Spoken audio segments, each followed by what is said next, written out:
Salve meu parça e minhas parça, firmeza? Vocês estão ouvindo as vozes de Eduardo e Leonardo dos Santos, crias do Conjunto Habitacional Parque Itajaí Campinas e fundadores do projeto Vegano Periférico. E aqui vocês vão ouvir ideias e pontos de vista sobre justiça social e climática, direitos dos animais e alimentação saudável.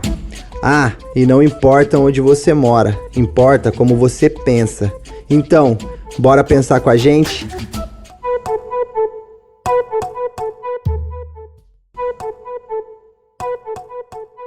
Salve, salve família! Tá começando mais um episódio do podcast Vegano Periférico. Eu sou o Léo. E eu sou o Du. E nesse episódio vamos falar sobre sistemas alimentares com a Samantha Fabris, que é ativista alimentar, mestre em meio ambiente, desenvolvimento rural e nutricionista pela Universidade de Brasília, a UNB. É analista do programa de alimentação saudável e sustentável do IDEC, Instituto de Defesa de Consumidores, vem atuando nas pautas de sistemas alimentares e trabalhando com um foco nas conexões da alimentação com a crise climática, e especialmente na cadeia da carne e nas falsas soluções da indústria. Juntos com ela, nós vamos entender um pouco de como as escolhas por trás da sua comida impactam na sua saúde, o meio ambiente, a economia e a sociedade. Samantha, seja muito bem-vinda ao podcast Vegano Periférico. Léo, Du, muito obrigada pelo convite, agradecer imensamente pela oportunidade de estar aqui com vocês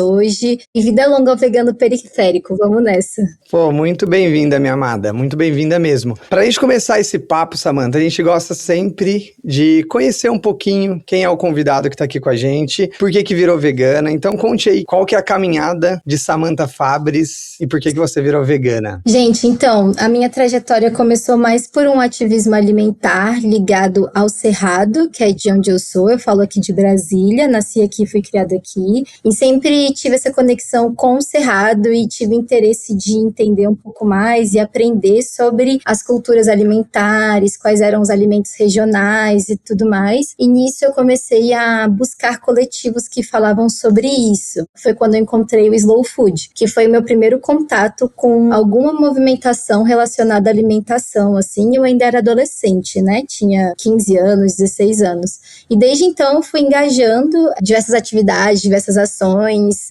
buscando estudar mais, aprender mais sobre os temas.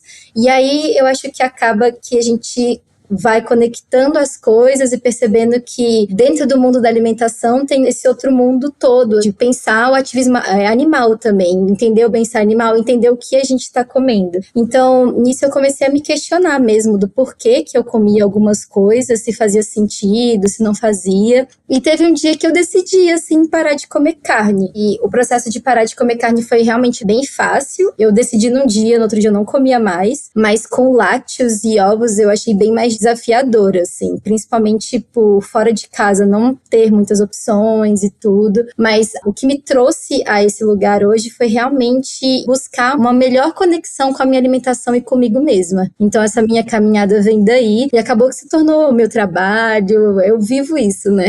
E Samantha, agora já entrando um pouquinho no tema, eu tava lendo o relatório da comissão Eat Lancet, que foi lançado em 2025, e esse relatório apontou que os sistemas alimentares eles estão no centro de desafios globais, como mudanças climáticas, perda de biodiversidade, de pressão sobre os recursos naturais. O sistema alimentar, por exemplo, que estava nesse relatório, ele corresponde a cerca de 30% de toda a emissão de gases de efeito estufa. E aí eu te pergunto, quando a gente fala sobre sistemas alimentares, do que exatamente a gente está falando? Boa, Léo, que bom que a gente começou com essa pergunta para a gente ficar alinhado para conseguir aprofundar, né, nesse debate, mas quando a gente fala de sistemas alimentares, esse termo se refere a todos os processos e atores envolvidos em toda a cadeia, desde a semente até a forma como a gente descarta os alimentos. Então, na produção, no transporte, distribuição, armazenamento, venda, compra, consumo, descarte, tudo isso. Desde como o alimento é produzido, por quem é produzido, de que forma ele é produzido, até quais são as dinâmicas que fazem ele chegar ou não até as pessoas. Então, se ele é acessível ou não, não, para quem é acessível, quais políticas públicas tem em volta disso. Então, quando a gente fala de sistemas alimentares, são realmente todas as etapas, envolvendo então aspectos políticos, sociais, ambientais, econômicos, também pensando na interação desses atores e processos, entendendo que a alimentação, ela faz parte da vida da sociedade como um todo e faz parte da nossa história como humanidade. Então, automaticamente, ela é um fator e ela é um assunto que envolve muitos interesses e muitos conflitos. Então, quando a gente pensa em sistemas alimentares, a gente pensa desde coisas mais pragmáticas. Então,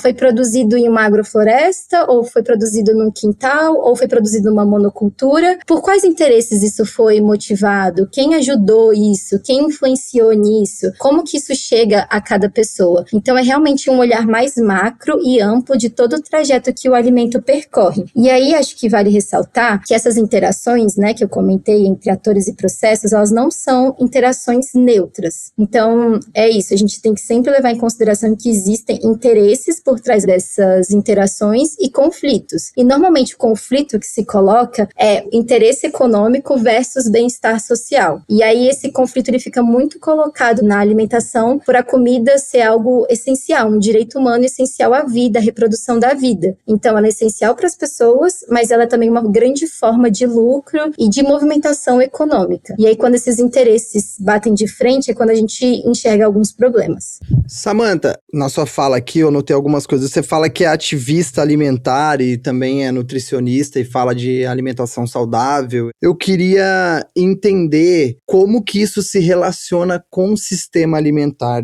Como que você chegou em sistemas alimentares e como que você chegou em alimentação saudável? Como que essas coisas se conectam, assim? O que isso tem a ver? Boa, eu acho que essa conexão ela não é tão simples. Eu não tive uma escolha de graduação, assim, porque eu era apaixonada por essa profissão. Sabe quando você não sabe muito bem o que você quer estudar, mas ao mesmo tempo você gosta de estudar? E aí eu fui vendo o que cada curso estudava e achei nutrição interessante. Eu caí aí mais por isso, assim. E aí, como eu já estava engajada, por exemplo, no Slow Food, foi um que a mais, né? Eu pensei, posso falar sobre comida, mas eu ainda não fazia essa conexão direta. O Slow Food ele é um movimento internacional que luta pela alimentação boa, limpa e justa. Ele surgiu nos anos 70 na Itália. Ele tem uma visão um pouco diferente do que, por exemplo, alguns movimentos sociais no Brasil pregam, mas ao mesmo tempo ele tem ideias e pensamentos muito interessantes. Eu acho que para minha cabeça de adolescente foi uma ótima aproximação, assim. Eles têm trabalhos realmente incríveis nesse sentido. Tem inclusive um trabalho do Slow Food que eu gosto muito, que é a Arca do Gosto, que se vocês pesquisarem, vocês conseguem ver alimentos regionais e tradicionais de vários lugares do mundo, que estão lá, é como se fosse um banco de informações sobre alimentos regionais. Bom, mas aí no meio do curso eu vi que eu não me interessava ser aquela nutri de consultório, assim. E nem de hospital, e nem de restaurante, e nem de lugar nenhum que normalmente nutricionistas trabalham, assim. No final da graduação, eu abri uma empresa vegana de hambúrgueres veganos congelados, que eu entregava aqui em Brasília. Então, eu me formei, segui com isso, sem muita pretensão, e eu vi a abertura do processo seletivo para o mestrado que eu fiz. Foi totalmente fora da minha área, assim, né? Quando eu entrei nesse mestrado, as pessoas ficaram, mas você é nutricionista? O que você tá fazendo aqui no mestrado de Meio Ambiente e Desenvolvimento Rural? E eu, assim, ainda não sei, mas eu vou descobrir e vai dar certo. E nessa eu comecei a fazer essas conexões, assim, e entender a importância de ter um olhar como nutri nessas agendas. Principalmente porque é uma agenda muito tomada por sociólogos, geógrafos. Quando você chega como profissional da saúde, você vem com recorte de olhar a alimentação como um direito humano. E pelo aspecto da segurança alimentar e nutricional. E eu acho que isso dá um outro recorte para as conversas, um outro recorte para onde que a gente consegue chegar e diagnosticar e como que a gente consegue agir, assim. Então foi um pouco isso. Legal. Eu quero só saber quais são os principais atores que compõem esse sistema alimentar que a gente vai debater aqui hoje. Então, quando a gente fala de sistema alimentar, antes de eu falar dos atores, eu acho que é legal eu trazer uma observação eu gosto de falar sistemas alimentares no plural, acho que vocês perceberam. Eu acho que isso é um detalhe legal, porque existe um sistema alimentar que ele é dominante, que a gente pode chamar de hegemônico também, que a gente pode falar as características um pouco mais para frente, mas que é baseado em um formato de produção em larga escala, e para atingir essa larga escala, ele faz o que for necessário, e existem outros sistemas alimentares. Então, é sempre algo muito plural. Existem muitas formas de produzir alimentos, de consumir alimentos, de reutilizar, de olhar para o alimento de uma outra forma. Existem muitas maneiras de a gente lidar com a alimentação. E nessa pluralidade, os atores também são muito diversos. Então, se a gente pensa num sistema alimentar dominante, nesse hegemônico, que ele é pensado numa forma mais globalizada, de comoditização do alimento, então de produção de commodities, ele olha o alimento como se ele fosse uma mercadoria. Quando ele faz isso, ele automaticamente opera numa lógica de mercado. E, numa lógica de mercado, ele tem atores clássicos do mercado. Então, por exemplo, a Bolsa de Valores de Nova York é um ator do sistema alimentar dominante. As grandes empresas da soja, os frigoríficos, são atores também desse sistema. Os políticos e parlamentares que votam políticas específicas para dar financiamento para determinada ação também são atores. Mas a gente também tem outros atores que normalmente estão encontrando fissuras e resistindo a esse modelo. Então, a gente pensa numa mulher quilombola que tem uma produção no quintal, ela também é uma atora de sistemas alimentares. Só que ela protagoniza, digamos assim, outros sistemas, outras possibilidades da gente olhar para a alimentação. Então, quando a gente fala de atores, é realmente muito diverso. Se a gente for falar em última instância, todo mundo é ator do sistema alimentar, porque todos somos pessoas que ou comem ou precisam comer.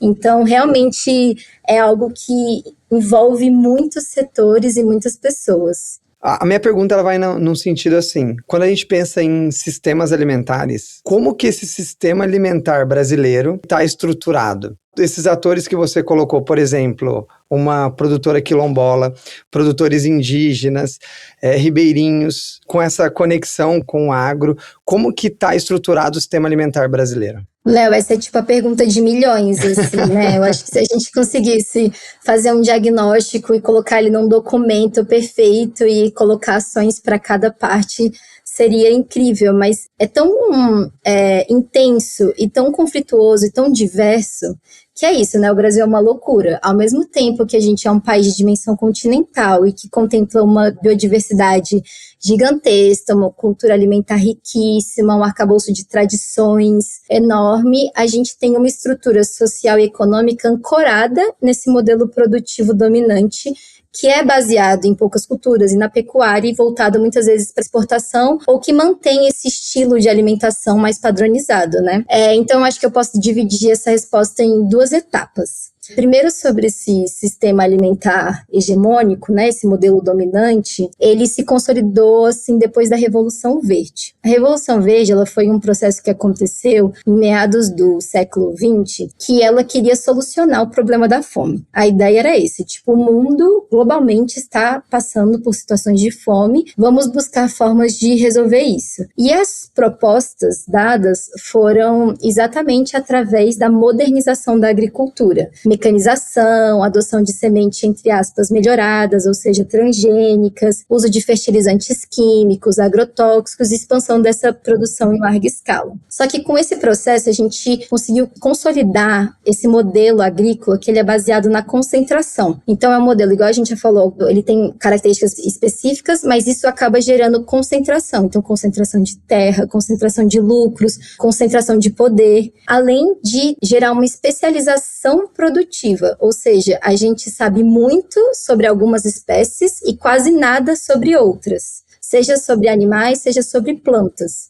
Então, como a gente sabe muito sobre uma espécie, a gente foca nela. Soja, milho, cana-de-açúcar, são exemplos disso. Então, se desenvolve um aprofundamento técnico sobre essas produções e foca em fazer elas e dar algum jeito de produzir soja em uma escala gigantesca, porque isso é a base desse sistema.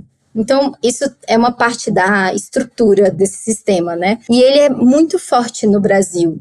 Tem um livro que eu gosto muito, que é A Formação Política do Agronegócio, é do Caio Pompeia. E ele traz muito isso de que o agro brasileiro, ele se consolidou antes mesmo da gente ter uma Constituição, por exemplo. Os interesses já eram operados por uma elite dominante que se prosperava através da produção agrícola e agropecuária antes mesmo da gente pensar o Brasil como república federativa. E isso diz muito sobre a estrutura desses sistemas alimentares. Quando você diz, por exemplo, como fica então essa produtora quilombola em relação a isso? Ao mesmo tempo, tem essa dicotomia no país, né? Que então os povos e comunidades tradicionais, eles são vistos quase como um símbolo nacional, mas ao mesmo tempo eles não recebem a valorização pela proteção e pelos ativos ambientais mesmo que eles geram, assim, realmente não são reconhecidos como atores de ação climática, como atores de garantia da segurança alimentar e nutricional. É uma realidade realmente dicotômica, assim, e desafiadora de lidar com ela, mas acho interessante a gente pensar também regionalmente, porque a gente pensa como Brasil, mas tem aspectos que se diferenciam de cada região do Brasil, assim. Recentemente saiu um estudo das meninas do Sustentária, que é um grupo de pesquisa e extensão lá da USP, da Universidade de São Paulo, e elas estudam sobre sistemas alimentares, e elas propõem uma classificação de sistemas alimentares brasileiros através de um índice que são 4 tipos de sistemas alimentares. Para fazer esses tipos, elas pensam assim: o quanto as pessoas têm acesso à biodiversidade, o quanto as pessoas, a renda é distribuída, o quanta gente tem lá e a densidade populacional mesmo, e a diversidade da alimentação. E aí, nisso, elas perceberam que ali na região norte, tirando alguns estados, é um perfil mais sociobiodiverso, porém seguro, que é uma contradição, né? Ao mesmo tempo que é uma região que tem a maior biodiversidade do planeta, na Amazônia, é uma região onde os índices de insegurança alimentar e nutricional, ou seja, de fome, são muito elevados. E não é uma região que opera em função da agroexportação. Ela é uma região ocupada pela agroexportação, mas esses lucros não vão para lá mesmo, não prosperam lá dentro.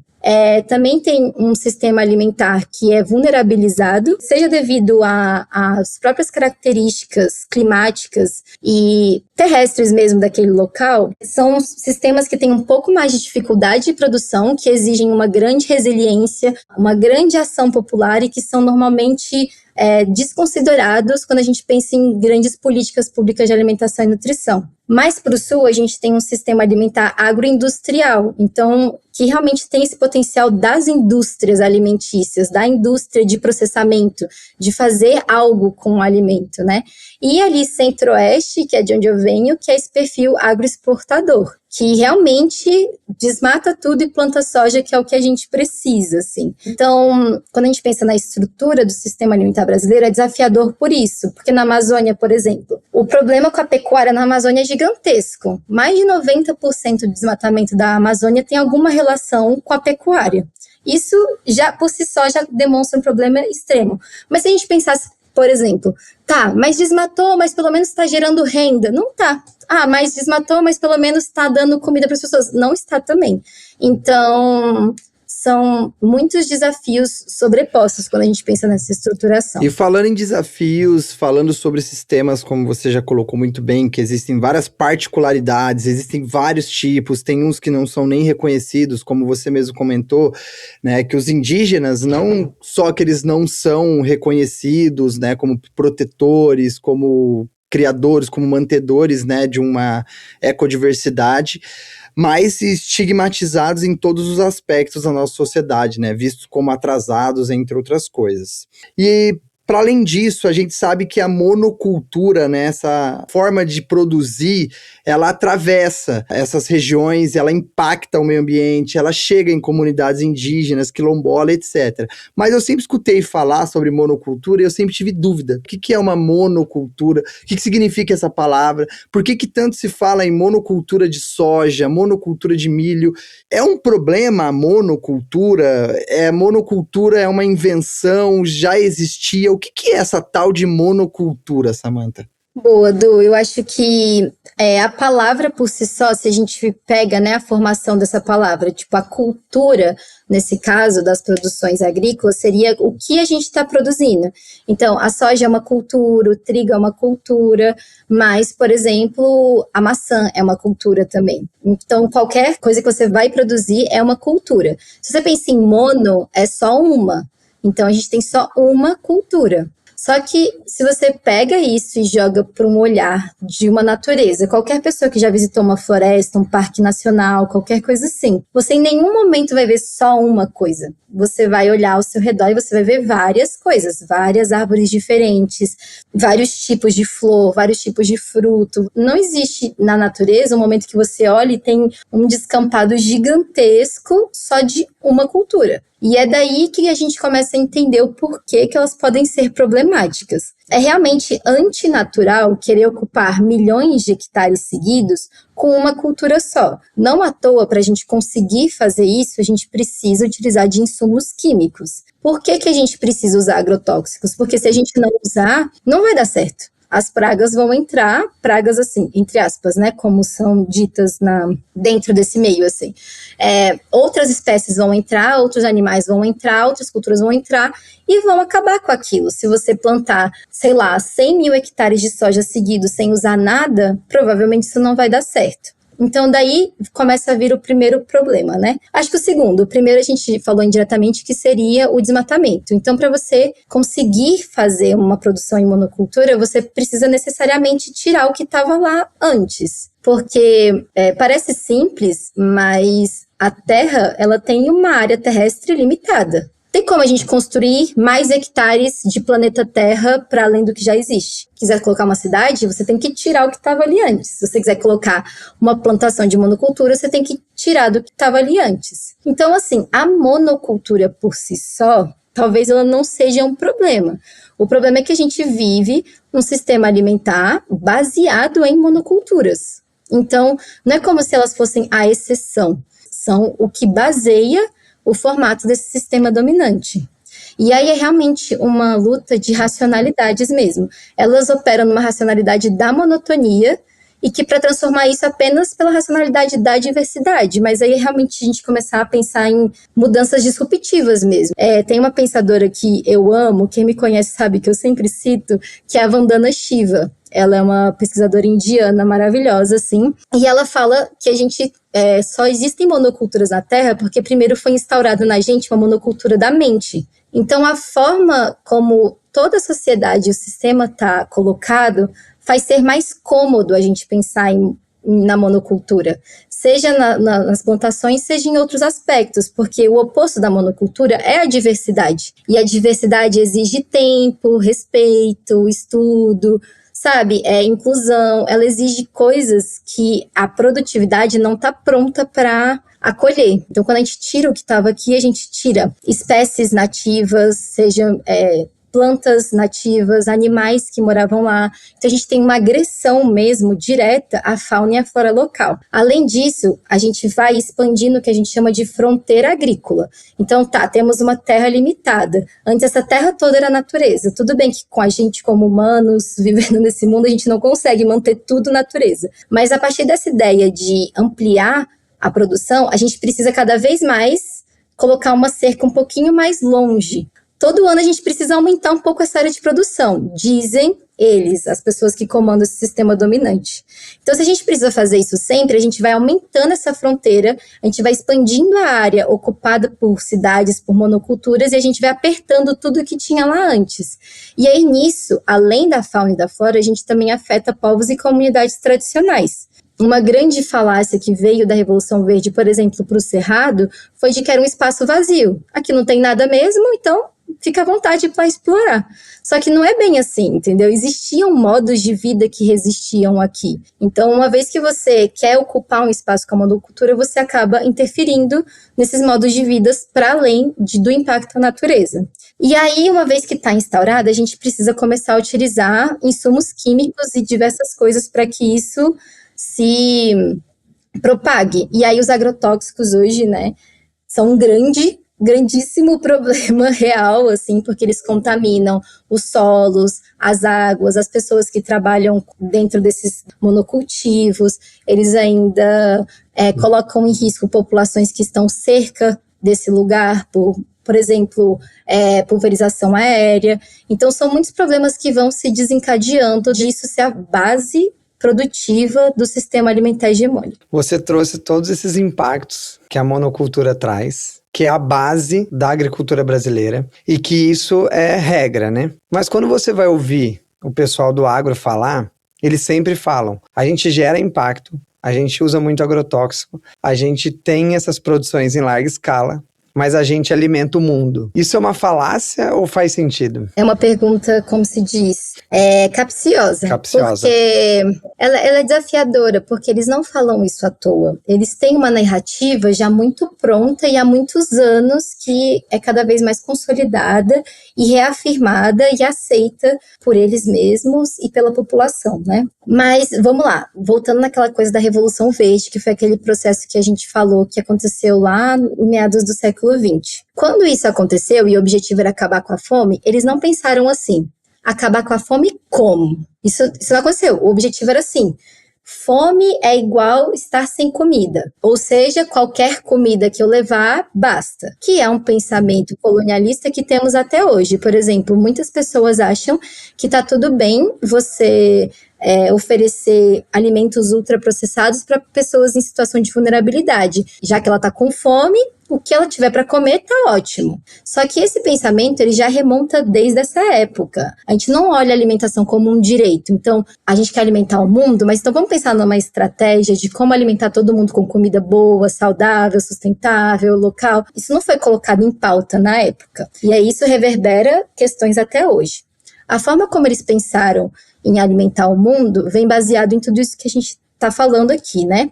Então, na produção de pouquíssimos animais, de uma forma, enfim, que vocês já falaram em alguns outros episódios, muito cruel, de uma forma que é insustentável ambientalmente e para os animais, numa produção de commodities agrícolas, como a soja, a cana, em larga escala, ela é fonte de quais alimentos? De ultraprocessados e de produtos de origem animal. Isso não valoriza a produção de mais frutas, mais leguminosas, mais saladas que sejam, sabe, acessíveis, que estejam próximas de você. Esse modelo não ajuda isso. Por um lado, os índices de fome no mundo desde a Revolução Verde, eles realmente caíram. O problema foi investido uma quantidade de dinheiro, de tecnologia, de tempo para que isso acontecesse e a gente ainda enfrenta situações de fome. Então, o que eu analiso é que chegou na hora da gente mudar realmente essa racionalidade, como eu estava falando.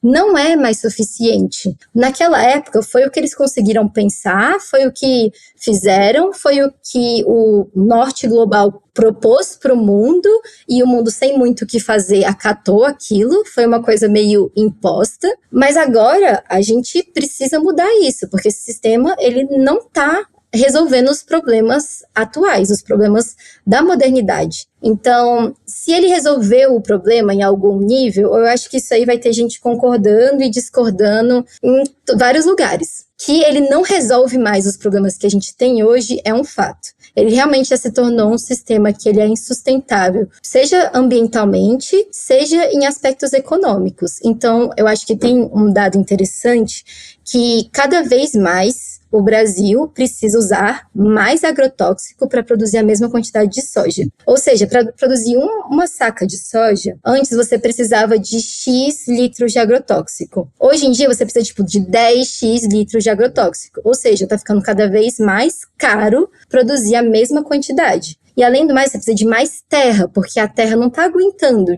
Não tem terra que aguente ciclos infinitos de uma produção da mesma espécie. Então, além de ser insustentável ambientalmente e ter todos esses impactos socioambientais, ele também é insustentável economicamente. E para que isso continue acontecendo, realmente exige muitos incentivos fiscais, né? Um olhar o governo mesmo, o Estado brasileiro, a nação brasileira, comprar essa ideia de que o agronegócio sustenta a nossa nação. Uma vez que essa ideia está estabelecida, a gente consegue gerar incentivos infinitos para o agronegócio e para a indústria alimentícia também, que a gente não pode tirar da conta, que a indústria alimentícia entra nesse pacote juntos. O último plano safra que saiu, por exemplo, são muitos bilhões a mais para o grande agro do que o comparado com o da agricultura familiar, sendo que o da agricultura familiar bateu recorde de investimento e é completamente insuficiente comparado ao incentivo do grande agro. Então, quando eu disse que essa pergunta é um pouco capciosa, é por isso.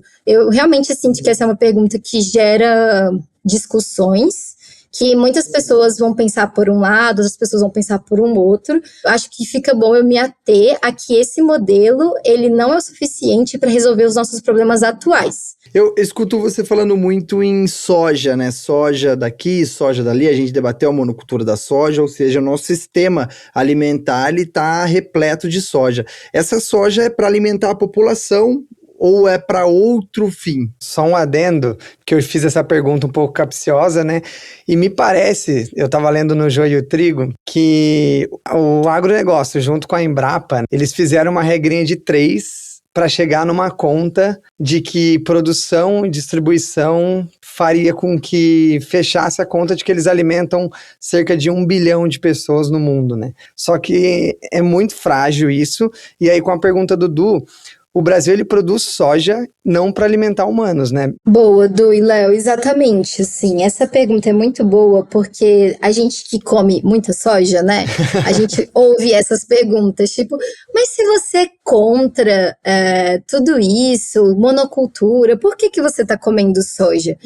E eu acho que é uma pergunta muito válida. Eu acho muito válido as pessoas sentirem esse questionamento, assim.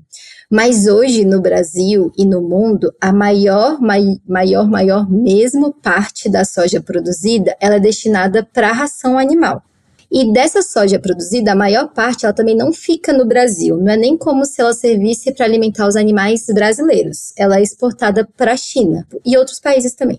Mas hoje, 75% da soja produzida no Brasil vai para a China para alimentar animais na China e alimentar animais que a gente não sabe em que condição estão, né? Então, existem muitos dados que mostram que se a gente usasse essa área produtiva de soja para produzir comida de verdade, nem que fossem em modelos de agrofloresta que incluíssem animais, a gente poderia ter uma produção de alimentos muito maior e alimentar muitas mais pessoas, só que alimentar como? Daquela forma que a gente falou, de uma forma saudável, sustentável, ética, que não é o que acontece hoje. A Embrapa, por exemplo, traz esses números de a gente alimenta X pessoas. Mais uma vez, não tem esse recorte de que alimentação é essa. Então, China também é um assunto muito complexo, né?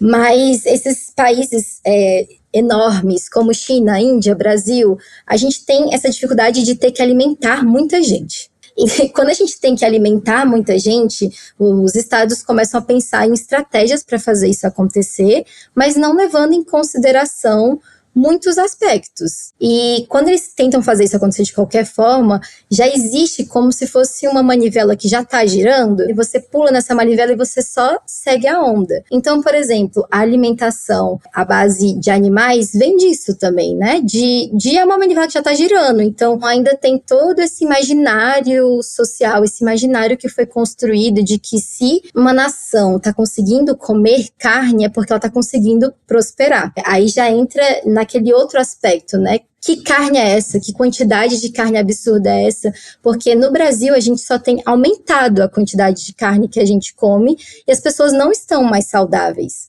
Então a gente volta de novo para aquela coisa dialética de para onde a gente está caminhando e por que a gente está caminhando até aí. Mas, resumindo a questão da soja, realmente a soja, 80% da soja é produzida para ração animal, só 20% para consumo humano, e do total de 100% da soja produzida no Brasil, 75% é exportada para a China.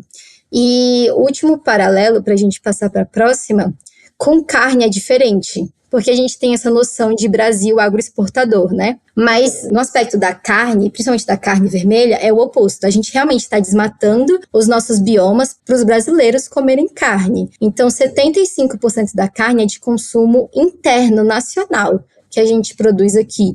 E aí isso faz a gente pensar muito sobre hábitos alimentares mesmo, né? Samantha, esse dado sobre a carne ficar para o consumo interno é algo que muita gente não sabe. E quando você vai conversar, principalmente com uma galerinha ali do núcleo duro da esquerda, eles falam que a questão da carne é para o agroexportador. Só que essa informação acende uma luz para a gente aqui pensar o consumo de carne brasileiro, né? E aí a gente tem um aspecto cultural, que aí entra as contradições e a dialética que você trouxe, que é o povo brasileiro quer comer carne, mas a carne, ela tem uma carga muito pesada, tanto para questões ambientais, quanto para a questão do sofrimento animal e, como você colocou agora, para a questão da saúde humana, assim. Eu queria saber um pouquinho de você, como esse assunto polêmico da carne, pensado numa perspectiva regional, numa perspectiva cultural, ele deve ser debatido quando a gente traz aqui para um podcast no público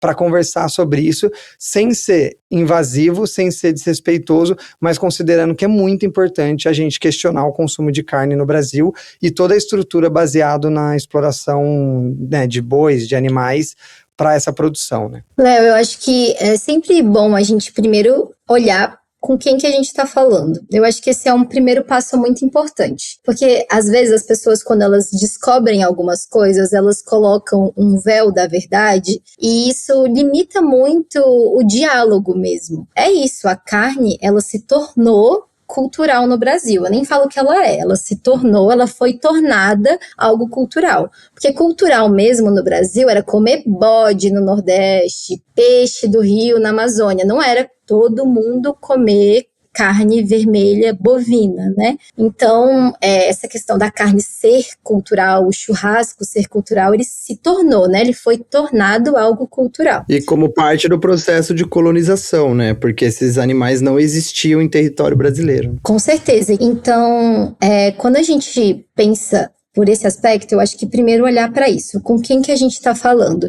Às vezes é diferente trocar ideia com um colega de faculdade que já convive com você, que já te conhece, que sabe que você é uma pessoa que tá bem, que tá saudável, que é vegano, mas tá fazendo tudo, é uma pessoa normal, tá tudo bem. E é uma pessoa que se mostra aberta e curiosa para ouvir isso, do que você falar com uma pessoa que você nunca viu na sua vida, que vem de uma outra realidade, que às vezes vai vir de uma realidade que você não conhece, que foi de uma realidade de dificuldade. Enfim, a gente não sabe a realidade das pessoas, e eu acho que o primeiro lugar seria ter esse olhar empático. Então, de respeitar mesmo de onde cada um vem, mas de pautar. Também não ter medo de pautar as coisas, né? Acho que ninguém precisa apontar o dedo na cara, mas eu acho importante, quando há brechas, e principalmente quando há abertura, a gente questionar, não necessariamente sobre a pessoa comer ou não, mas talvez começar um primeiro passo de que carne é essa? As pessoas já se tornam muito curiosas quando elas pensam que carne é essa. E aí tem uma campanha do IDEC interessante que chama Ninguém Te Conta, Mas Você Sente, que ela basicamente fala que a única coisa que a gente sabe sobre a carne é se é patinho moído, se é sobrecoxa, você não sabe de onde vem, você não sabe quem que estava envolvido naquilo, você não sabe se teve trabalho análogo à escravidão envolvido, se foi de desmatamento ilegal, as pessoas não sabem nada. E normalmente as pessoas são muito contra, por exemplo, questões como trabalho análogo à escravidão. As pessoas ficam muito indignadas. Eu acho que já é uma coisa que está meio consolidada, graças a Deus, na população brasileira, de que eu não quero consumir algo que é ligado à escravidão. E ela pensar isso, tipo, nossa, talvez a carne que eu consumo possa ter alguma relação com isso, já dá uma vontade de repensar o consumo, né? E aí, caminhar aos poucos. Mas isso eu tô falando em nível individual, tipo, troca de ideia, eu e um amigo, vocês e um familiar, etc. Quando a gente pensa em políticas públicas, eu realmente acho que isso já deveria ser visto de uma forma diferente, porque realmente já tem muita evidência que mostra que a gente está comendo mais carne do que a gente deveria. Inclusive, saiu uma pesquisa da USP também, que o nome do artigo é O Mito do Déficit Proteico, que fala que toda a população, em todas as faixas de renda, consomem mais carne do que deveriam. O que muda é a qualidade. o que expressa mais ainda o racismo alimentar, né? Então, populações pretas e periféricas estão comendo carne de má qualidade, enquanto pessoas brancas e mais ricas estão comendo carne de boa qualidade, entre aspas, né? E aí, quando a gente pensa nisso, todo mundo tá comendo muita carne, então, só que quem tá adoecendo mais, porque além de carne, tá comendo ultraprocessado, são as populações mais pobres. Então, isso já traz, né, um novo recorte para a política pública. Então, promover compras públicas mais diversas, menos focadas na compra de carne, mais focadas na diversidade alimentar, mais focadas nas opções de leguminosas, de oleaginosas, de frutas e verduras. Porque eu acho que um mito que se expande também é que seria caro fazer isso, né? Mas a gente que não compra carne no mercado, a gente sabe que a nossa compra é mais barata. Se você expande isso a nível nacional de política pública, você consegue levar mais alimentos para mais pessoas, inclusive economizar e promover uma dieta mais saudável e sustentável. Samantha, muito bem. A gente falou bastante sobre a questão do agro, falamos da soja, agora falamos da carne, e eu queria entender um pouquinho como que a indústria alimentícia, ela entra nessa equação, principalmente no estímulo ao consumo de ultraprocessados, na questão do marketing mesmo, agressivo, e por que é tão barato os produtos ultraprocessados? E o que é produto ultraprocessado, que tem gente que não sabe. Bom, acho que começar do final, né? Quando a gente pensa em ultraprocessados, a gente sempre baseia a nossa fala no Guia Alimentar para a População Brasileira, que ele propõe, a partir da classificação que se chama classificação nova, uma divisão dos alimentos a partir do nível de processamento. Isso, na época, o Guia Alimentar existe desde 2014. Foi disruptivo porque ele propôs pensar a alimentação sem ser só pelos nutrientes. Então, a gente tira aquela ideia de pirâmide alimentar. Não sei se todo mundo já viu, mas eu fiz nutrição e eu aprendi a pirâmide alimentar. Caraca, e que ano isso? Eu entrei em 2017 na faculdade. Não faz tanto tempo, né? Já dava para ter sido guia. Mas ele é disruptivo, porque ele sai dessa ideia de pirâmide alimentar, de tipo grupos alimentares que você deve comer, e ele propõe que a alimentação seja adaptada a cada um, individualizada, mas de uma forma que seja culturalmente adequada, que tenha um momento de partilha e, principalmente, que valorize alimentos in natura e minimamente processados, e evite os ultraprocessados. Então, aqui, quando a gente fala de alimentos ultraprocessados, tentando ser o mais clara possível, são alimentos que eles praticamente não preservam a matéria-prima original, o alimento original. Então, é muito raro um produto ultraprocessado tenha, por exemplo, maçã na composição, laranja na composição. Ele vai ter, por exemplo, pó de maçã, açúcar de maçã, mas ele não vai ter o alimento integral na sua composição. Essa é uma característica principal. Eles também são caracterizados pela adição de aditivos alimentares. E aí, a gente usa um termo que são de uso cosmético, ou seja, aditivos que não são tradicionalmente utilizados para alimentação são incorporados nesses produtos para garantir uma hiperpalatabilidade, que é tipo assim, comi um, quero mais um. Comi outro, quero mais outro. Então, esses produtos, eles têm essa característica de ser hiperpalatáveis também e, muito frequentemente, tem alto teor de ingredientes críticos, que seriam açúcar, sódio e gordura saturada. Hoje em dia, a gente tem ou seja, eles são uma combinação de coisas que não são boas para nossa saúde. E aí, as pessoas já entram, mas eu não posso comer um salgadinho que eu amo. Gente, pode comer, né? Um salgadinho você pode comer. O problema é que esses produtos estão se tornando a base da alimentação da população brasileira.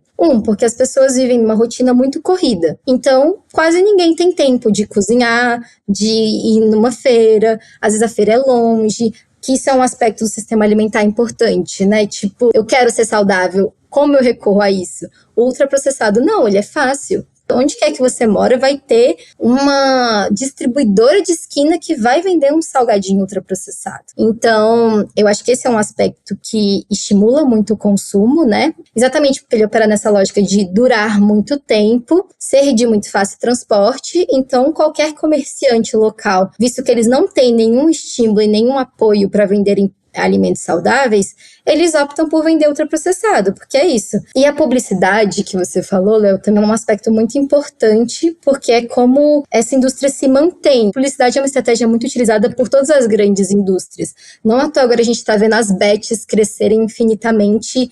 No Brasil também tem a ver com a publicidade, tipo, de estar entregando aquilo pra gente o tempo todo, falando daquilo, com cores muito atrativas, com mensagens.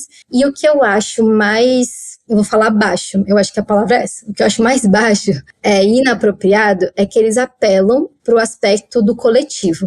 Então, as propagandas de ultraprocessado apelam para a comensalidade, que é, por exemplo, uma orientação do guia alimentar. Só que o guia alimentar propõe o quê? Que você separe um tempo, que você tenha um tempo para cozinhar, para sentar à mesa, para conversar com seus amigos, para trocar uma ideia mesmo. E a publicidade de alimentos, ela força isso através de um produto. Então, quem não lembra de, tipo, propaganda de margarina da família feliz, as propagandas de Natal da Coca-Cola, é uma coisa... Eu lembrei do salgadinho galera assistindo o jogo, comendo todo mundo junto. Os dois exemplos que eu pensei foi o que ela falou, da Coca e da margarina. Exatamente. Então, existe esse apelo. Você tá tão corrido, você não tem tempo pra nada, mas se você dividir um refrigerante com seus amigos, você vai poder ter isso. É quase como se eles te falassem isso. Só que eles não te contam que, na verdade, eles fazem parte do sistema que te tira isso, né? Então, essa questão da publicidade é muito séria, e aí entra a publicidade infantil também, né, que é uma questão seríssima quando a gente pensa, porque a publicidade infantil, pô, são crianças, elas ainda estão formando quem elas são, elas ainda estão se construindo como indivíduos, e elas são bombardeadas de publicidade, e aquilo começa a fazer parte da construção de pessoa delas. É tão natural uma publicidade de ultraprocessado que isso não é nem questionado, tipo... Tá, mas isso não é saudável, mas isso não é produto para crianças. As crianças deveriam estar protegidas disso. Em relação a preço, vou me até a valorizar as políticas que fogem dessa lógica. Por exemplo, o novo decreto da cesta básica, e agora promove uma alimentação mais saudável e adequada, alinhada a alguns princípios constitucionais que a gente tem. Porém, a questão que a gente falou dos incentivos fiscais para o agronegócio acontecem iguais na indústria alimentícia. Então, por exemplo, produção de refrigerante, de bebidas açucaradas de maneira geral, tem uma redução, uma isenção de impostos enorme e um incentivo mesmo para que elas aconteçam atrás desse discurso de movimentar a economia, né? Então, hoje é comum que um produto ultraprocessado seja mais barato do que uma comida de verdade, né, do que um alimento in natura, assim. E além do que, tá pronto ali, né, você pega e come. Se você comprar um brócolis, sei lá, você vai ter que levar para casa, cozinhar, etc. Então tem muitas questões que fazem com que os ultraprocessados consigam se espalhar e pouca gente batendo de frente, infelizmente.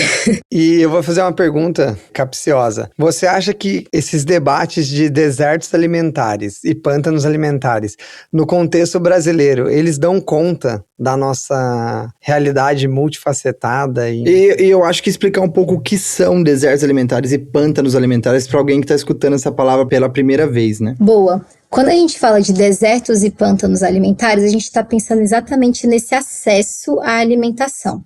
Determinado território, determinada região, consegue acessar uma alimentação saudável? Consegue acessar alguma alimentação? Que alimentação é essa? Vem desse pensamento, esses conceitos, né? E aí, quando a gente fala de desertos alimentares, são lugares que o acesso a alimentos saudáveis, ele é reduzido, ele é dificultado. Então, por exemplo, em 15 minutos de caminhada, você não acha nada saudável para comer. Em outra perspectiva, os pântanos alimentares são quando você tem um acesso muito facilitado aos produtos ultraprocessados. E muitos lugares no Brasil são as duas coisas ao mesmo tempo, desertos e pântanos alimentares. Então é difícil achar comida saudável e é fácil achar ultraprocessado. Eu vejo que o debate de desertos e pântanos alimentares ele foi muito importante para as políticas públicas brasileiras. Eles conseguiram abrir o debate. Então, levar esse debate para lugares que ele não entrava antes. Porque ele deixa muito claro, né? Quando você faz um mapa que existe, né? O mapa do MDS, do Ministério de Desenvolvimento Social. Quando você faz um mapa que você fala assim, essas pessoas aqui, elas têm essa dificuldade, que é semelhante a essa. Então, eu acho que isso ajudou a gente a falar mais sobre isso e ampliar o debate público nesse assunto e ampliar políticas públicas nesse assunto. Eu só tenho um porém de que a gente, no Brasil, tem um conceito forte que já tem os seus estereótipos em cima deles e tudo, mas o conceito de favela e de periferias urbanas mesmo, que às vezes eu acho que fica negligenciado quando a gente vai falar de alimentação e a gente pensa por desertos e pântanos. Porque quando a gente foca em desertos e pântanos alimentares, a gente olha para o acesso à alimentação, mas às vezes a gente pode acabar desconsiderando recortes que são muito importantes. Então, por exemplo, no Brasil, as pessoas que estão em maior vulnerabilidade e têm mais chances de estar em insegurança alimentar e nutricional são mulheres negras e mães solos. Então, esses recortes, eles não aparecem quando a gente fala de deserto e pântano alimentar, e eles aparecem melhor quando a gente fala de periferia ou de favela. Então, tem esse aspecto. Mas eu definitivamente não sou contra os termos, eu acho que eles ajudam muito, e eles ajudam a gente a fazer políticas públicas que dialogam com as realidades, assim,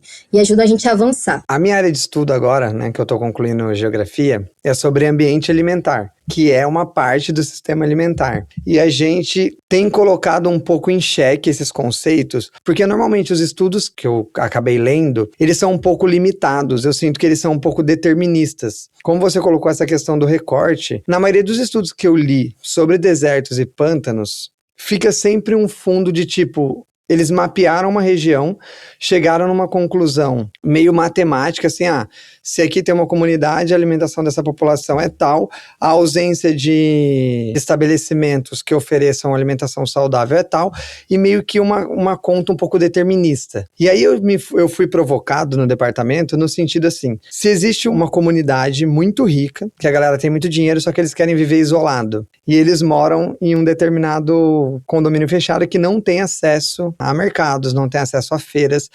Essa população vive num deserto alimentar? Depende do transporte dela, né, Léo? Eu acho que se ela tem fácil acesso à mobilidade, se ela tem como, de uma forma fácil e com tempo e com recurso, no meu ponto de vista, ela não está em uma situação de deserto alimentar. E a reflexão fica no sentido, né? Eu pensando aqui no departamento. Eu acho que os recortes, a questão do preço, a questão do tempo que uma população tem. Se tiver uma feira na frente da casa de pessoas que estão em situação vulnerável e ela não tiver nem dinheiro, nem tempo para consumir aquilo, o acesso à questão da vizinhança, ela pouco importa, né? Então, a nossa ideia no departamento é trazer esses contextos de desertos e pântanos, considerando que eles foram importados, que são conceitos que surgiram, se eu não me engano, na Escócia, né? No norte do Reino Unido. E eles foram para os Estados Unidos num contexto específico e foi importado no Brasil para ser trabalhado nos territórios periféricos, de favelas, assim. Então, a gente tem trabalhado a questão do ambiente alimentar como um todo, o que compõe a alimentação da população e considerando a questão comunitária de vizinhança como uma parte, mas não uma parte que se sobressai. E eu acho que a questão do pântanos e desertos, ele caiu muito num marketing, assim, né? E realmente, ele ajudou a entrar, ele ajudou a gente a debater sobre os assuntos, mas eu acho que muita gente parou por aí e acaba desconsiderando outros aspectos que englobam a questão da alimentação, né? Não sei o que você pensa sobre isso. Eu acho muito bom essa reflexão, Léo e Du, eu acho que vale muito é essencial a gente pensar nisso, mas tem um lado que é o pragmatismo e a burocracia de como a política pública é feita, que às vezes conceitos encaixotados ajudam a gente a dar alguns passos, assim. Mas eu acho que também tem um ponto importante que é, esse exemplo que você deu é um exemplo que faz a gente questionar o conceito, e eu acho que é sempre importantíssimo a gente estar sempre questionando conceitos, nunca tomar nada como dado, como 100% aceito. É sempre importante a gente questionar, mas ao mesmo tempo, se você olha quais são os desertos e os pântanos, eles de maneira geral vão refletir uma realidade específica.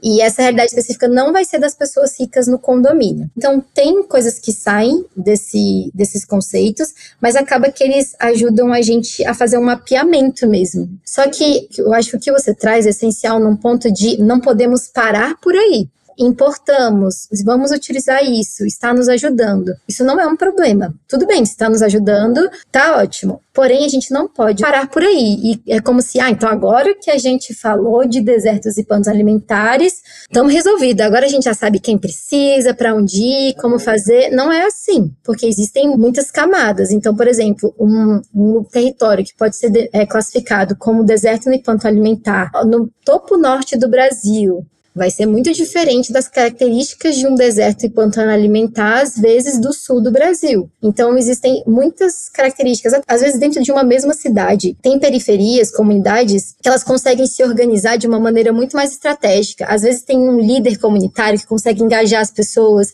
e falar, não, gente, vamos movimentar, vamos fazer uma horta aqui, vai lá pro seu Zé, dono da quitanda, e fala assim, não, seu Zé, esse negócio de vender ultraprocessado não tá com nada. Você já pensou em fazer sei lá o quê? Eu te ajudo. Às vezes, essa movimentação comunitária, ela pode transformar a realidade. E a gente também tem que levar isso em consideração. E vão ter territórios que às vezes não vão ter pessoas que vão engajar nisso e vão ficar realmente dependendo das políticas que chegam. Então eu acho que é muito isso de, beleza, esses termos são bons, eles estão ajudando a gente, eu não vejo um problema de utilizá-los. Mas parar por aí, sabe, limita a gente de enxergar a realidade, as pessoas que a gente está falando, que é o que a gente está falando desde o início, né? Dessa outra racionalidade, de sair da ideia do mono e ir para a ideia do diverso, né? E Samantha, no começo dessa conversa, eu trouxe a questão do relatório do It Lancet, que fala sobre os 30% de emissões de gases de efeito estufa advindos dos sistemas alimentares. Como é que fica isso, a questão do clima, que é um tema que está tão em voga para a gente, relacionado com a alimentação, né? Clima e alimentação. Obrigada pela pergunta. Quando a gente fala de alimentação e clima, é um assunto que normalmente deixa as pessoas curiosas, porque existe um imaginário popular sobre a crise climática de ter uma cara de uma indústria soltando fumaça, um trânsito de carros, alguma coisa nesse sentido industrial, cinza, fumacento. Existe a ideia de que é isso que é a crise climática, e não deixa de ser. Tudo isso é horrível, né? Para o meio ambiente, para as pessoas, para tudo. Porém, por muitos anos, a gente, como sociedade mesmo, ignorou os impactos que a forma como a gente produz e distribui, consome, descarta, etc., os alimentos, também tem na crise climática. Vamos falar primeiro desse aspecto das emissões. Aí, já abrindo um parênteses aqui, de quando a gente fala de clima, a gente nunca pode reduzir as emissões, que é uma coisa que às vezes acontece, tipo assim, se emite, faz mal para o meio ambiente, se não emite, faz bem, e reduzir o discurso a isso, sendo que é algo que envolve muitos fatores. Mas falando de emissões, que é uma parte muito importante, quando a gente fala de 30%, são as emissões relacionadas aos sistemas alimentares globais, ou seja, no mundo, 1/3 das emissões de gases do efeito estufa estão relacionadas aos sistemas alimentares. Quando a gente desce para o Brasil, isso aumenta muito. Então, hoje, os dados são de que no Brasil, mais de 73% das emissões brasileiras estão relacionadas aos sistemas alimentares. Então, é ainda mais agravante, né? E aí tem a ver com todo aquele cenário que a gente falou, e eu vou explicar um pouco melhor agora. Então, esse modelo dominante que a gente está comentando aqui, esse sistema hegemônico, ele tem alguns pontos críticos de emissão de gases. Um deles é a pecuária. A pecuária, da forma que ela é majoritariamente feita, ela emite muito metano, que é um gás natural dos animais, de vacas e bois, de animais ruminantes, que eles emitem esse gás. O problema é que a gente tem muito animal ruminante no mundo sendo visto como um produto e sendo colocado para reproduzir, sobretudo no Brasil, para satisfazer algumas necessidades que às vezes não são nem de necessidades mesmo, né? De vontades, de desejos. Então, como a gente tem muitos desses animais, às vezes mais do que pessoas, a gente tem muita emissão de metano. Então, esse é um ponto. E o metano é um gás super poluente, ele é mais poluente do que o carbono, que é o CO2 que a maioria das pessoas conhece. Em 20 anos, o metano ele é 80 vezes mais poluente do que o carbono. Então, ele é um gás bem importante da gente considerar E ele é um gás muito emitido por esse modelo de produção em larga escala e de produção intensiva. Outra fonte de emissão de gases são os insumos que a gente usa na agricultura. Eles também emitem alguns gases. Só que antes de usar esses insumos, a gente já desmatou. E o desmatamento também gera gases de efeito estufa, principalmente carbono. Então a gente já colocou 3 elementos que geram emissões de gases. Tem um quarto elemento que é a perda e desperdício de alimentos. Então, hoje, a gente desperdiça 1/3 de toda a comida que é produzida no mundo. E os alimentos, quando eles estão em decomposição, eles também emitem gases do efeito estufa. Então, esses são os 4 pontos principais de emissão de gases. Porém, a alimentação, ela tem uma relação com o clima ainda mais intrínseca mesmo. Existe uma referência, que também é do It Lancet, igual vocês estavam trazendo, que ela traz os 9 limites planetários. Então, ela coloca que o planeta Terra tem 9 limites que têm que ser mantidos para que a vida no planeta esteja preservada. Então, são 9 limites, como mudanças climáticas, integridade da biosfera, mudança nos sistemas terrestres, uso da água doce, tem vários, acidificação do oceano. Desses, 7 já foram ultrapassados. E tudo isso tem a ver com sistemas alimentares. Então, assim, os sistemas alimentares, eles realmente têm uma conexão muito direta com a crise climática. Então, realmente é uma conexão muito interligada, porque, além dos gases, tem aquele aspecto que a gente falou antes. Para eu colocar uma produção de pecuária aqui, ou uma monocultura, eu preciso expulsar pessoas. Ou não, mas um território ali que era ocupado por alguém. Essas pessoas, normalmente, eram pessoas que estavam agindo ativamente para a proteção da natureza. E quando a gente protege a natureza ativamente, a gente está fazendo uma ação de mitigação e de proteção do clima também. Então, a floresta, ela protege o clima. A floresta protegida, uma água não poluída, uma água pura, ela protege o clima. Quando a gente vai ampliando aquela fronteira agrícola que a gente falou, a gente vai desprotegendo o clima. Então, também tem esse aspecto. O aspecto das espécies, de a gente está com várias espécies em extinção. Isso também é um aspecto climático. Os impactos de justiça socioambiental. Então, quem são essas pessoas que estão sendo impactadas? Porque a crise climática, ela gera o quê? Enchentes, alagamentos, secas extremas, eventos climáticos que cada vez mais, como humanidade, a gente está vendo acontecer. Mas isso não chega em todo mundo da mesma forma. Então, se você já é uma pessoa em situação de vulnerabilidade, isso vai te afetar ainda mais gravemente. Então, isso também faz parte da gente pensar na crise climática, as interações humanas, as interações entre humano e natureza, as interações da natureza consigo mesma, e principalmente a partir dessa lógica louca que a gente criou, de que nós humanos somos uma coisa, a natureza é outra. Mas a crise climática, as mudanças no planeta, elas não estão pensando isso, elas não sabem que a gente está pensando assim, elas não conversaram com a gente para ver o que a gente achava. Para a crise climática, nós somos parte da natureza. Então, a gente vai receber esses impactos também. E aí, trazendo que, recentemente no Brasil, a gente lançou um marco de referência de sistemas alimentares e clima, que é o material do MDS, que é o Ministério do Desenvolvimento Social, que é o primeiro material realmente governamental, público, que fala dessa relação entre alimentação e clima. A principal mensagem do marco é que os sistemas alimentares afetam o clima e são diretamente afetados por ele. Então, a gente volta na lógica de entender se a gente está afetando uma coisa que é a base para a gente conseguir manter a nossa existência. Faz sentido esse caminho que a gente está percorrendo? Você colocou muitos pontos aí sobre a questão da crise climática relacionado aos sistemas alimentares. Eu acho que a gente tem um grande problema porque eu não consigo ver o Brasil engajado em resolver isso da forma que deveria. Se a gente tem toda essa diversidade que você trouxe, ao mesmo tempo, a gente tem essa questão do agronegócio tão forte. Uma indústria alimentícia que está permeando toda a nossa estrutura social de norte a sul do Brasil, com esses efeitos climáticos profundos, o desmatamento da Amazônia. E a gente não tem um Estado forte para poder lidar com isso, a gente tem um grande problema, né?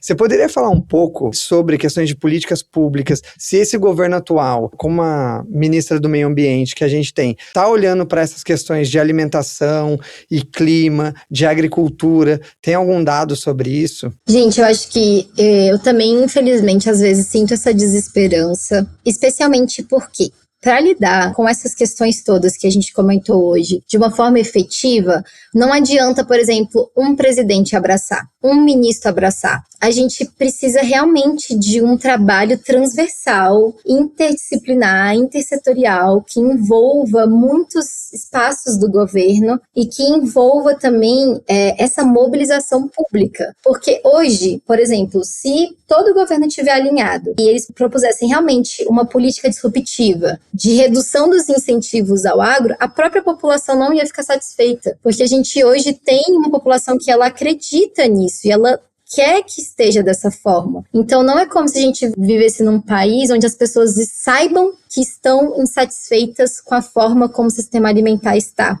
As pessoas estão insatisfeitas de maneira mais geral, assim, tipo, mas elas sempre estão, né? Independente do governo, a gente tá tendo dificuldade sempre, assim, pra pessoa mesmo, pro indivíduo ali, que precisa trabalhar todo dia, comprar comida, pagar conta, ele não tá pensando se os sistemas alimentares estão bem, estão adequados, mas ele acha que o agro é importante pro Brasil. E se a gente fala assim, chega uma notícia na TV e fala, olha, acabou o incentivo fiscal, acabou isso, agora as empresas vão ter que se virar e fazer uma transição agroecológica e agora a gente vai promover isso, a gente vai reduzir compra de carnes e de refrigerantes nas escolas, as pessoas iam ficar loucas, as pessoas não iam aceitar. Eu que trabalho em ONG, a gente vê muito isso, por exemplo, do refrigerante. Quando a gente fala, tipo assim, gente, não pode ter refrigerante nas escolas. É o quê? Bate pai na porta da ONG para falar assim, eu vou comprar o que eu quiser para o meu filho. Que é uma questão muito menor, que na minha opinião é muito mais consenso que refrigerante faz mal do que carne em excesso faz mal na população. E mesmo assim ainda não tem um apelo social, as pessoas ainda não aceitam. Então eu acho que tem esse aspecto da gente ainda precisar realmente ter um convencimento público de que existe um problema e que ao mesmo tempo já existem soluções. Sabe, existia um debate público mesmo, abrir oportunidade para a gente conversar com as pessoas sobre isso seria importante. Independente do governo, o Estado brasileiro tem uma política séria em relação à alimentação, porque o Brasil ele fica em cima de um muro que eu acho muito delicado, que é, a gente quer ser uma liderança climática global e a gente quer ser um grande agroexportador ao mesmo tempo. E aí, isso entra num lugar que é impossível fazer os dois.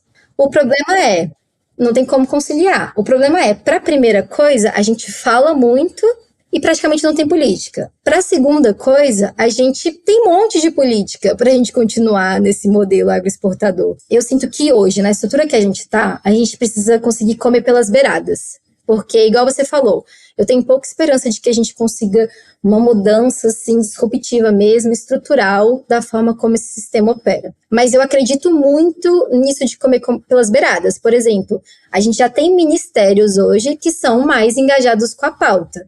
É da forma como a gente acha que seria mais adequado, mais justo, mais equânime, não é. Mas já existem ministérios que estão abertos a isso.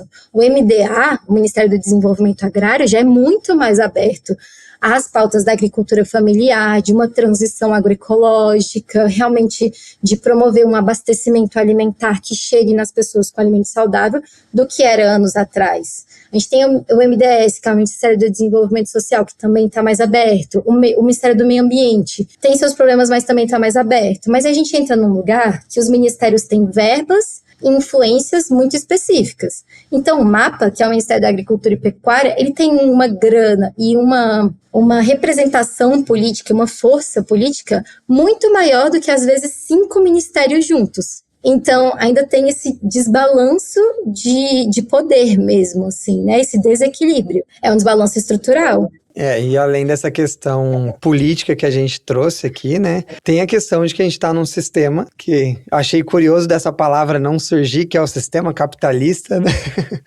E eu acho que o sistema capitalista, ele amarra os sistemas alimentares, né? Porque a lógica do lucro, essa lógica de devastação, de produção desenfreada, amarra como um país vai funcionar e como uma globalização vai funcionar, né? Sem considerar particularidades, sem considerar questões climáticas e ambientais. E aí eu só queria fazer uma pergunta, Samantha, no sentido assim, a esquerda brasileira, você vê que ela debate sobre alimentação, sobre questões ambientais, sobre sistemas alimentares, ou é uma pauta que não entra muito assim no campo da esquerda? Eu acho que entra, eu vejo que as pessoas falam sobre isso, se a gente comparar, assim, né, entre, sei lá, lados, é incomparável, mas, ao mesmo tempo, eu sinto que é insuficiente, no sentido de que a esquerda brasileira hoje se reforça muito em cima de alguns movimentos sociais que, às vezes, ela própria não conhece a fundo.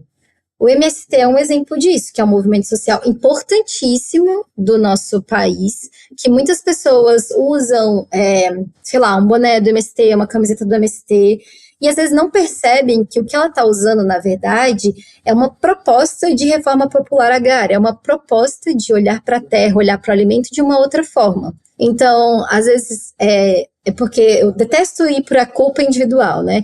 Mas às vezes a mesma pessoa que tem uma compra semanalmente baseada em carnes de procedência duvidosa e ultraprocessados, é a mesma pessoa que vai estar utilizando esses símbolos. Então, eu não sinto que é uma... Então, não estou julgando uma pessoa específica. Se você ouvinte faz isso, não se sinta mal, tá tudo bem, cada um no seu processo. Mas é uma coisa sistêmica, né? Isso acontece com uma grande frequência.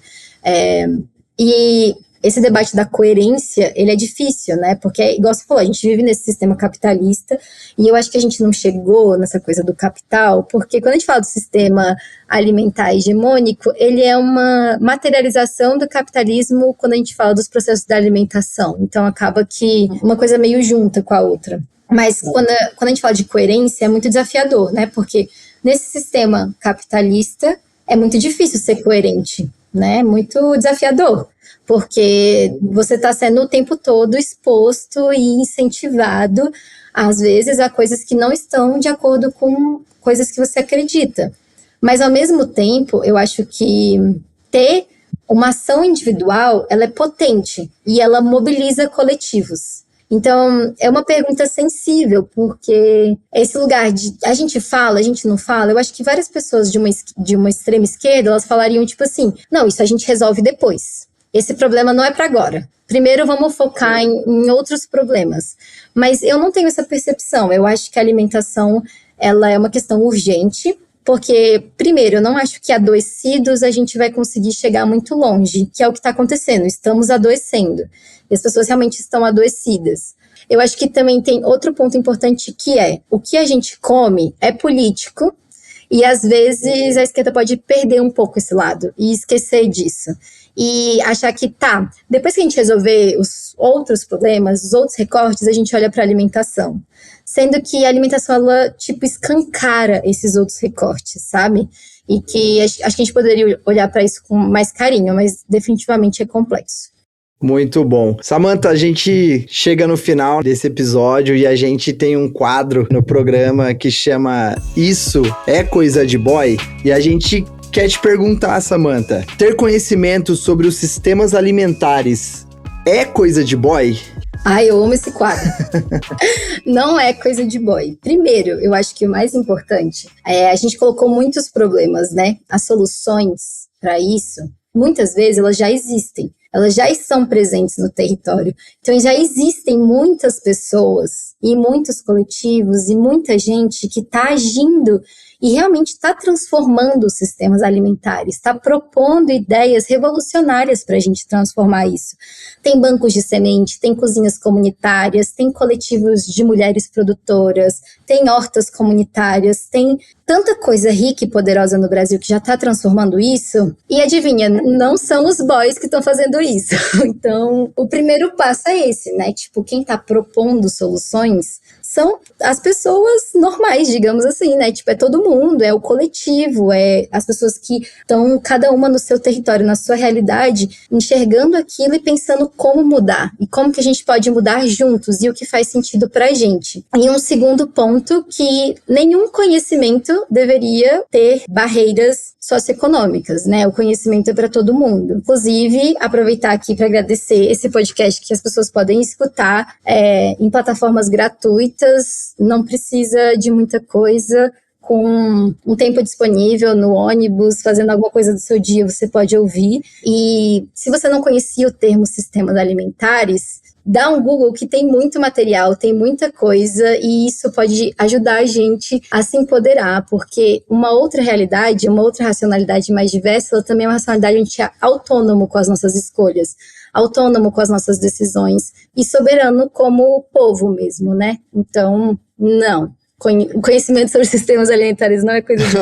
Muito bom, Samantha. Eu queria dizer assim que eu entrei nesse episódio aqui com uma cabeça e realmente tô saindo com outra, assim. Eu aprendi muito com essa troca. Queria te agradecer demais por ter vindo aqui até esse espaço e falar com os ouvintes aqui do podcast. Esse podcast aqui é coletivo, vai ter gente de todas as áreas, de todas as regiões do Brasil. Então, queria te agradecer muito, querida, muito mesmo por ter aceitado o convite, viu? Muito obrigado. Quero agradecer a participação, aprendi muita coisa aqui. Eu recebi tanta informação que eu não tinha, então, muito obrigado pela sua participação, Samantha. Foi incrível mesmo, assim. Realmente, várias coisas ainda. Eu vou ter que escutar de novo para aprender. Agradeço demais, viu?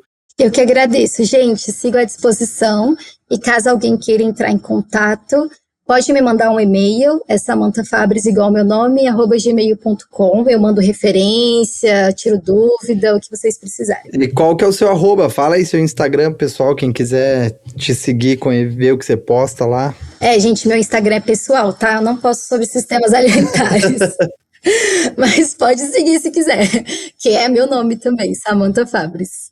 E é isso. Por favor, não deixe de apoiar o nosso trabalho, não deixe de entrar lá na plataforma do Apoia-se. A gente está com podcasts exclusivos todo mês agora para vocês. E também curta, comenta aqui e compartilha com as pessoas. Valeu, gente. Muito obrigada. Tamo junto. É isso aí. Um abraço, pessoal. Tchau, tchau.